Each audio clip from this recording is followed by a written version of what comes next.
Hebreus capítulo 10, carta aos Hebreus capítulo 10.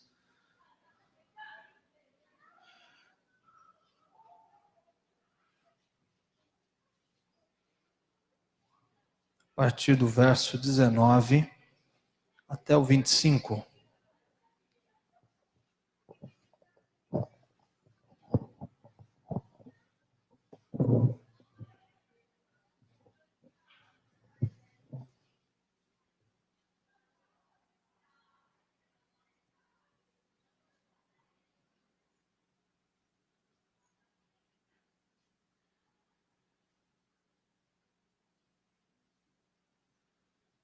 Carta aos Hebreus, capítulo 10, dos versos 19 até o verso 25, o privilégio de acesso dos crentes à presença de Deus.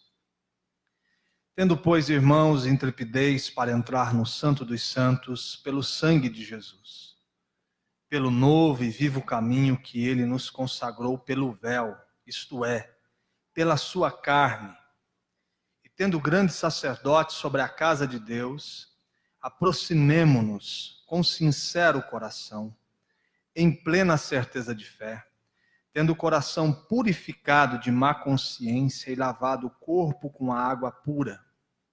Guardemos firme a confissão da esperança, sem vacilar, pois quem fez a promessa é fiel. Consideremo-nos também uns aos outros, para nos estimularmos ao amor e às boas obras. Não deixemos de congregar-nos, como é costume de alguns. Antes, façamos admoestações, e tanto mais quanto vedes que o dia se aproxima. Amém?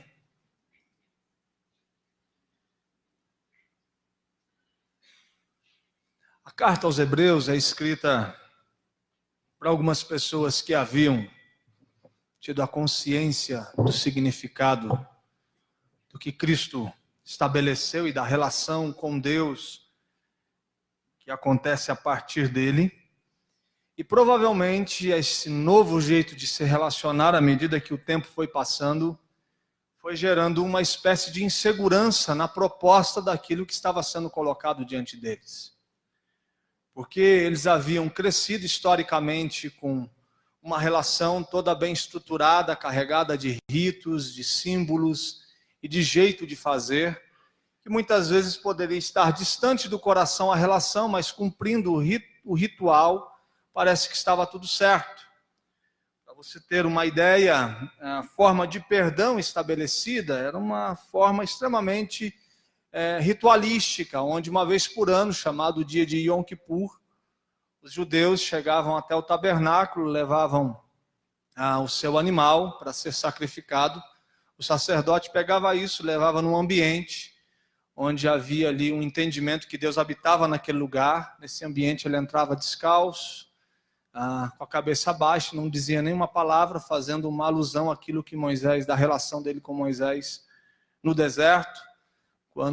Onde a gente chega, onde Deus está, a gente se cala, porque onde Deus está somente Ele pode falar, declarando o seu senhorio e a sua soberania sobre a vida.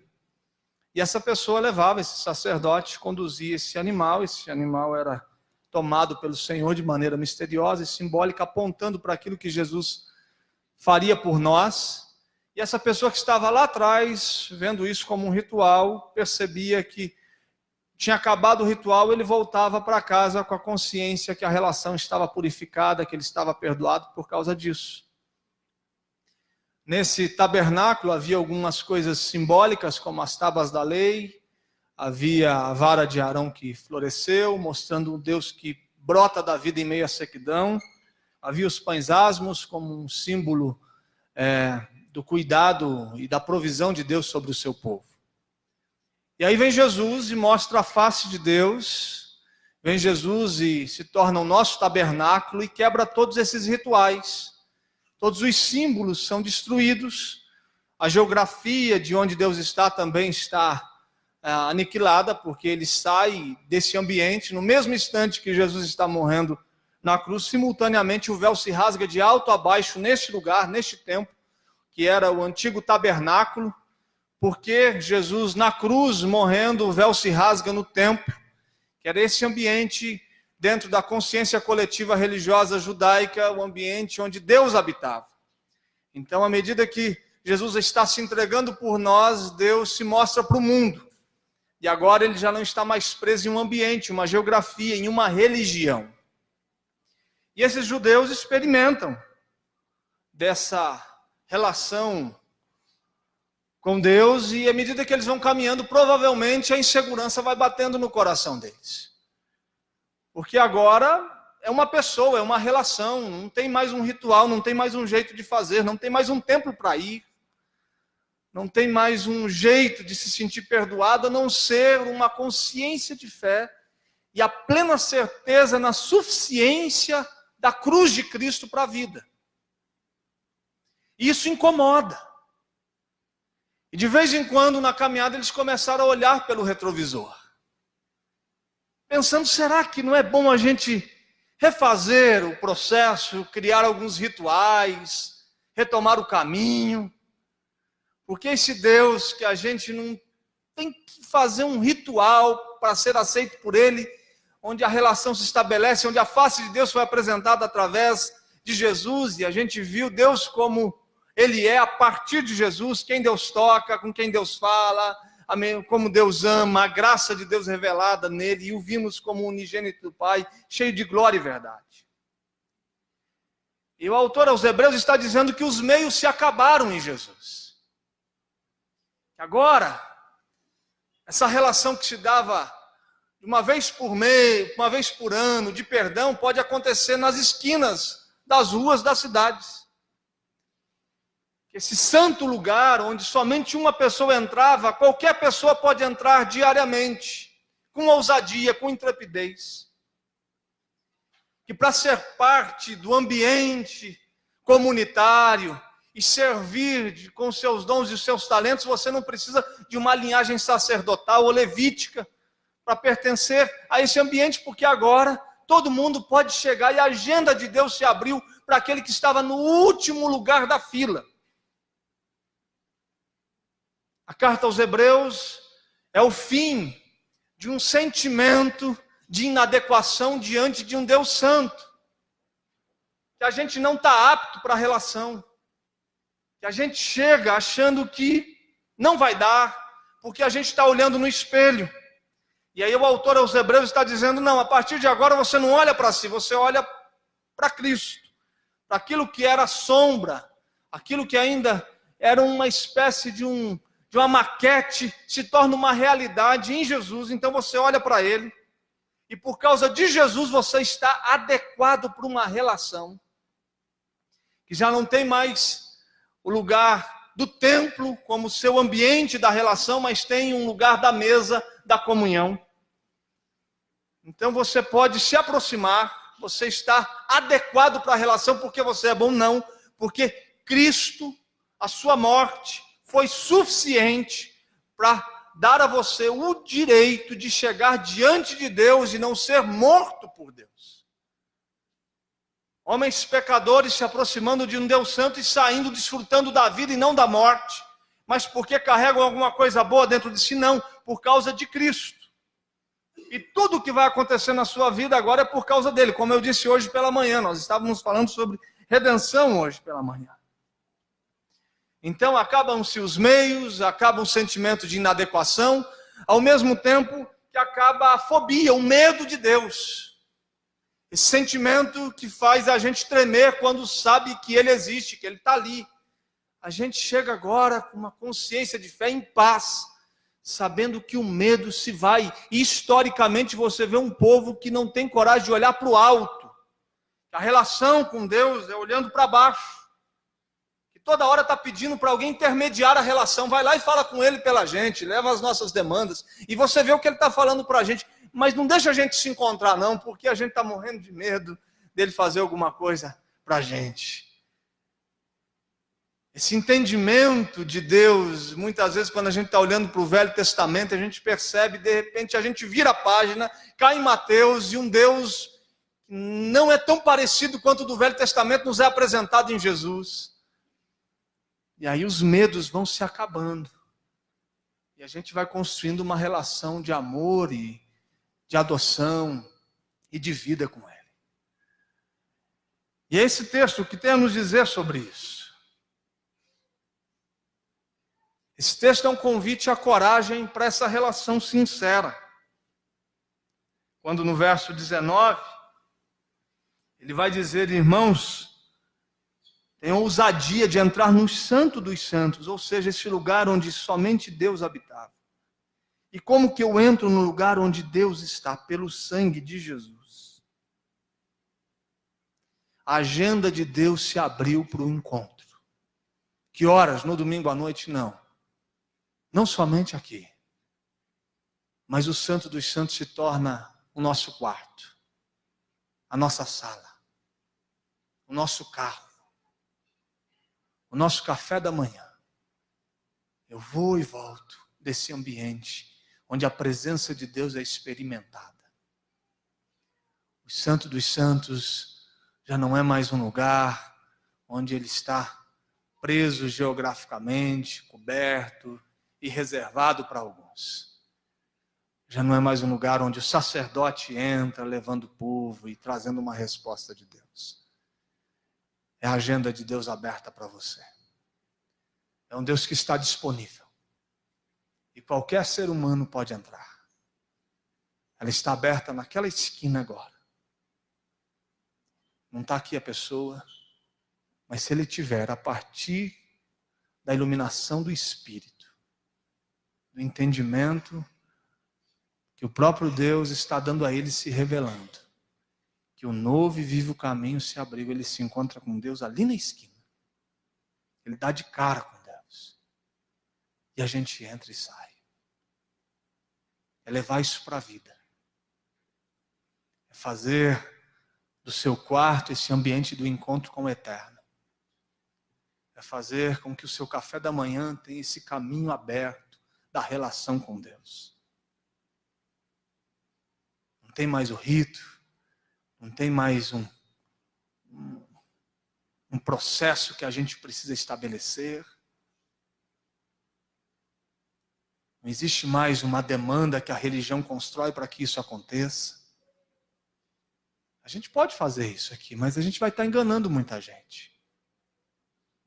Eu posso dizer para que você se encontre com Deus, fazer aqui um corredor com um véu vermelho, dizer que para você encontrar-se com Deus, você tem que vir pisando, andando de joelhos sobre Ele. E depois entregar uma bela oferta, e aí sim você entra nesse lugar. Isso é uma enganação. O Hebreus está dizendo que não precisa. Alguns acham que para um encontro consagrado tem que ir a um lugar, a Aparecida do Norte, fazer um rito, um processo, uma penitência. Outros compreendem que mais do que um conhecimento geográfico, histórico de Jerusalém, parece que lá é onde a gente de fato vai encontrar Deus. A gente só tem aqui um resquício, um soprinho de Deus aqui, porque a gente está tão longe do lugar. Não existe mais isso. O que ele está dizendo é que o encontro pessoal, real, se estabeleceu com Deus pelo sangue de Jesus, um novo e vivo caminho Ele nos deu. E eu vou pisando nesse caminho e vou dando de cara com Deus. E esse novo e vivo caminho não envelhece a cada manhã. Ele é novo a cada dia. Ele não envelhece. Eu não preciso amanhã construir um ritual, porque esse caminho vai envelhecendo, vai se perdendo na jornada. Não, é um caminho que se renova. E todos os dias eu piso no novo e vivo caminho, construído pelo sangue do Cordeiro, que me dá o direito e a chance, por causa de Jesus, de olhar nos olhos de Deus e com sincero coração estabelecer uma relação profunda de amor e de transformação.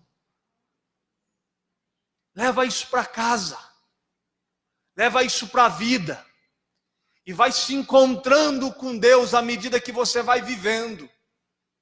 Abra este novo e vivo caminho quando você estiver indo a caminho do trabalho, em uma viagem, quando no trabalho as pressões chegarem, e o mundo desabar sobre a sua cabeça, que o novo e vivo caminho feito por Jesus te dê acesso àquele que olha nos seus olhos e conhece o seu coração. Se apresente diante dele.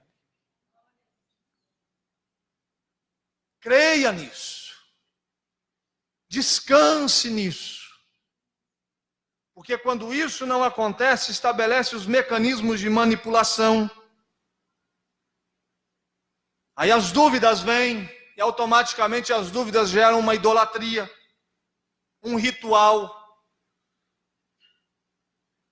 Aí você precisa ter símbolos sobre o corpo, símbolos num culto, para te trazer uma convicção que deve ser dada por Deus em Cristo, pela fé em nossos corações. Aí quando não há essa certeza em fé, os rituais se estabelecem. Por isso que, por mais absurdo que sejam os rituais que a gente vê por aí, tomando os cenários religiosos, você vê adeptos e fazendo loucuras. As coisas mais absurdas, e a gente com a sã consciência olhando para aquilo, falando, como pode? Porque quando a dúvida entra do novo e vivo caminho que nos dá acesso a Deus, a gente se submete, porque há em nós um grito por algo que nos chama para um encontro com Ele, e aí nesse desespero a gente se submete a uma manipulação pagã. Como que a gente é liberto disso? Crendo que o novo e vivo caminho foi aberto e nos consagrou pelo véu, pela sua carne, ou seja, pela sua morte e ressurreição. E do mesmo jeito que esse que está pregando aqui nessa noite pode se encontrar com Deus amanhã pela manhã, você também. O mesmo Deus que me ouve também te ouve. A minha oração nunca será mais poderosa do que a sua, porque o poder de uma oração não está no ser que ora, mas está no ser que ouve. A minha oração é tão ouvida por Deus quanto a sua. O acesso que eu tenho a Deus é o mesmo que você tem.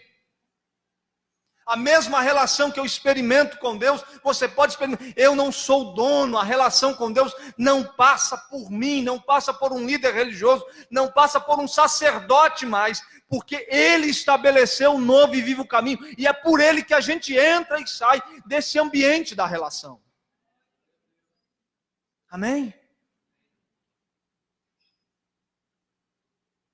Agora, quando a dúvida, a incerteza vem, aí os líderes se aproveitam, manipulam. Eu consigo capturar a sua alma, se eu quiser dizer a você que eu vou intermediar essa relação. Imagine só eu dizendo a você que para você chegar nele tem alguma coisa para fazer aqui. Aí eu pego a sua alma, você não quer chegar lá? Todo mundo quer. Quem não quer chegar no lugar onde ele está?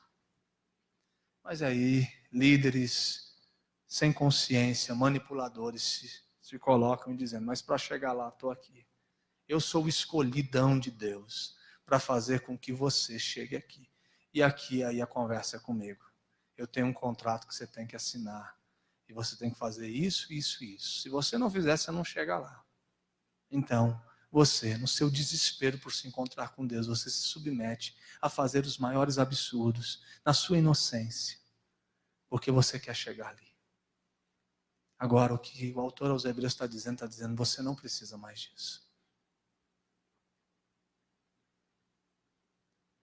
Você pode chegar lá. E qualquer outra coisa que não seja essa proposta de Deus para a sua vida, diga não. Tire isso da sua frente. E não se submeta a isso. Por qualquer proposta que não seja unicamente a graça e o sangue de Jesus na sua vida. E vai se encontrando com Ele. E vai amadurecendo essa relação. Sem rituais, como um filho se encontra com o pai. Quem é pai sabe do que eu estou dizendo. Qual ritual seu filho tem para se encontrar com você, meu amigo? Ele chega, ele abre a porta sem pedir licença. Ele chega e se derrama no seu colo sem perguntar se você está aguentando ou não. Meu filho, sem saber que a cama já está curta para todo mundo, ele chega no meio da noite, ele vai entrando e vai me chutando. Ele não tem um ritual de chegar, pedir por favor, com licença. Não estou dizendo que não precisa de uma educação, né? Mas eu estou dizendo que é uma relação onde o ritual já foi feito. E o que ele pede hoje é um sincero coração. É gente que chega com um coração sincero, ardendo em fé, se aproximando, tendo a plena certeza que um novo e vivo caminho está aberto pelo sangue de Jesus. Essa é a exigência do convite. Que seu coração seja sincero. Que você diga o que você está vivendo e passando. Porque quando a gente vai chegando diante dele, a gente muda a frase, a gente muda o jeito de falar, a gente muda o comportamento. Porque a gente não fala com Deus como alguém que fala com um amigo. Porque a gente chega para Deus e não diz as coisas do coração. Vocês estavam aqui um dia quando eu disse uma das orações mais sinceras que eu fiz, foi quando eu tive que sair de viagem, deixando a Ellen debilitada, quase perdendo o Henrique. E eu dizendo a Deus que aquilo para mim era terrível, eu não sei por que ele fazia aquilo comigo. E dizendo que eu estava viajando, fazendo alguma coisa para ir pregar em um lugar, mas extremamente infeliz por pregar e porque ele age daquela forma. E aquele dia eu percebi que Deus não se ofende com a minha sinceridade. Eu posso chegar pelo novo e vivo caminho e dizer para ele que estou triste quando estou triste. Eu posso chegar pelo novo e vivo caminho diante dele e dizer que eu estou desanimado quando estou desanimado. E eu tenho que chegar num ambiente comunitário como esse e ter as condições de ser sincero. Eu fico muito feliz quando a gente está cantando e eu não vejo nenhum tipo de ginástica daqueles que estão aqui à frente, mandando a gente dizer isso, dizer aquilo, erguer, falar que está feliz, dar um pulo, porque tem hora que não é nada disso. Eu me lembro quando eu vivi os lutos na minha vida, a igreja para mim era um lugar extremamente de ser abraçado pelo Senhor, e muitas vezes a única coisa que eu queria chegar, e mesmo sendo pastor, era chegar, sentar e ficar em silêncio, porque era um ambiente que eu não tinha nenhuma disposição para sorrir, para pular, para fazer nada daquilo, mas era um coração sincero, eu chegava com um coração sincero. Esse é o ambiente para você chegar sendo você. O novo e vivo caminho é a gente chegar diante de Deus dizendo o que está passando. A gente não precisa disfarçar, esconder. A gente se apresenta para Ele do jeito que a gente é e com aquilo que a gente está carregando. A exigência do convite é que a partir dessa relação, você viva como um novo homem, uma nova mulher, que vai refletindo a imagem do Filho. Essa relação tem como finalidade fazer com que o Filho vai crescendo na gente, a imagem do Filho vai se estabelecendo e o mundo vai conhecendo a Jesus a partir da gente. E no verso 23, ele vai falar: guardemos firme a confissão da esperança sem vacilar, pois quem fez a promessa é fiel. É vincular a sua confissão, a sua jornada de fé, no caráter daquele que te chamou.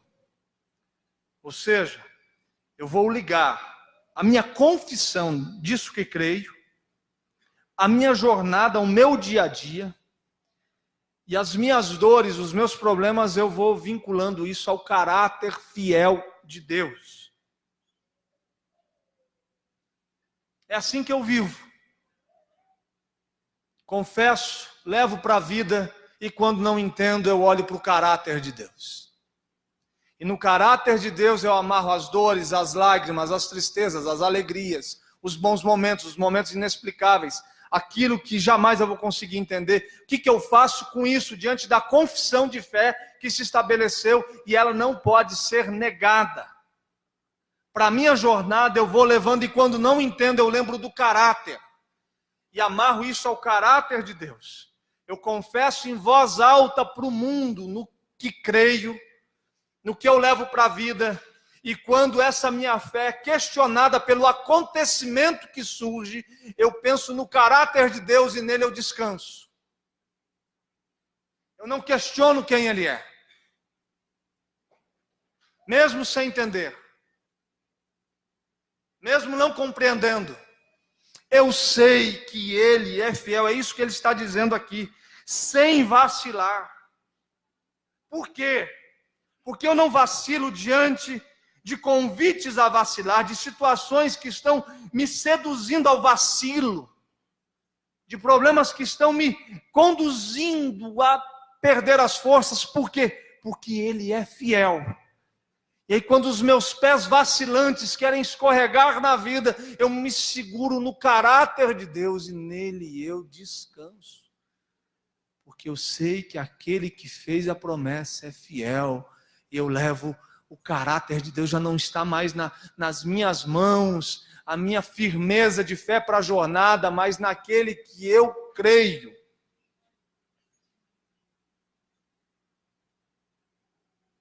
Quantas vezes as pessoas chegam cheias de dúvidas, de medos. O que a gente tem que fazer com isso? A gente pega tudo isso e coloca no caráter de Deus. E aí a gente não vacila. A gente vai vivendo em amor, em boas obras, como evidência da salvação que se efetuou na gente. Para a gente orar, para terminar. No verso 24 e 25, ele vai falar de mutualidade.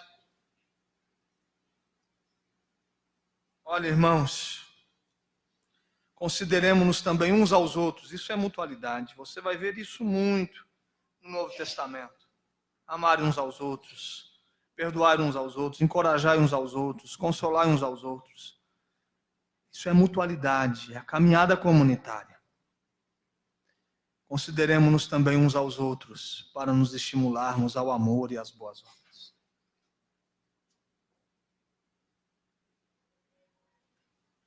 Ele está dizendo que, diante dessa realidade de encontrar Deus na casa, de encontrar Deus no quarto, você pode abrir mão disso daqui. Você pode sair daqui dizendo hoje, já que essa carta aos Hebreus é a verdade de Deus para a minha vida.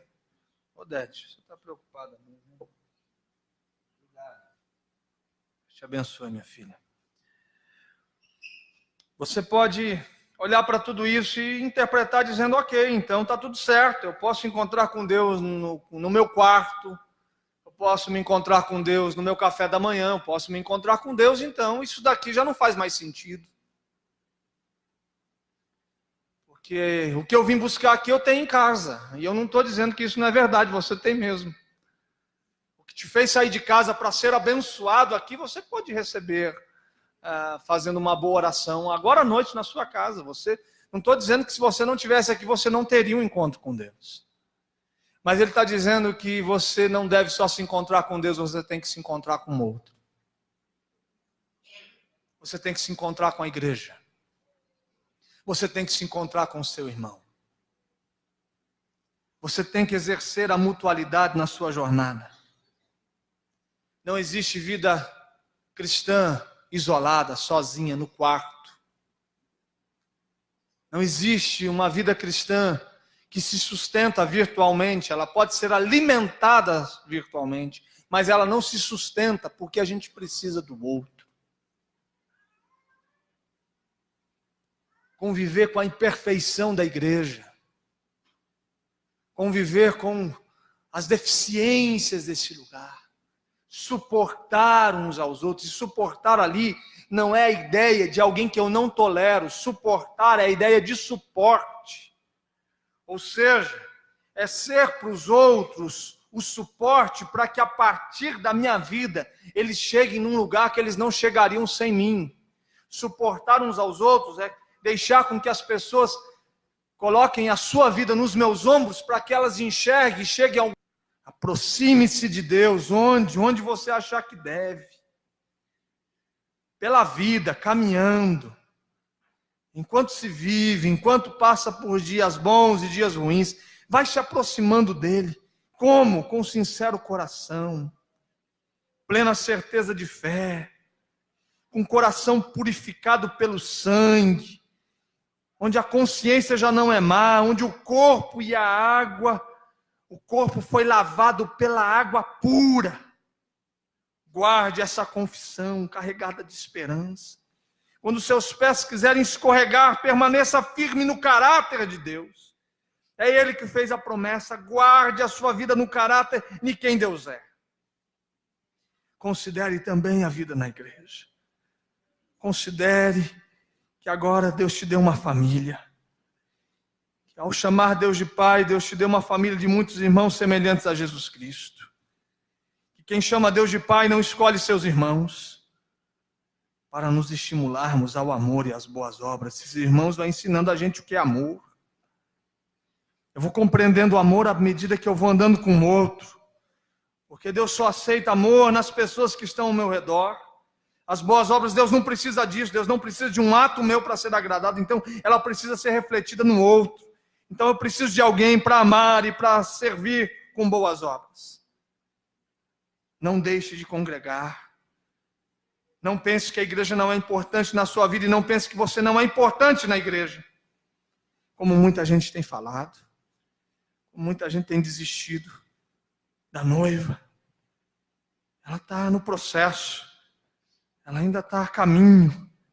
E naquele grande dia ela vai estar pronta. Ela vai estar linda. Mas ela ainda está imperfeita. Mas vai chegar o dia onde a noiva vai estar bela. Enquanto não está, a gente está aqui. E a gente é culpado pela imperfeição dela. A imperfeição da noiva não pode fazer a gente desistir dela. Porque até aquele grande dia ela se tornará linda e perfeita aos olhos daquele que a chamou. Amém? Coloque-se em pé.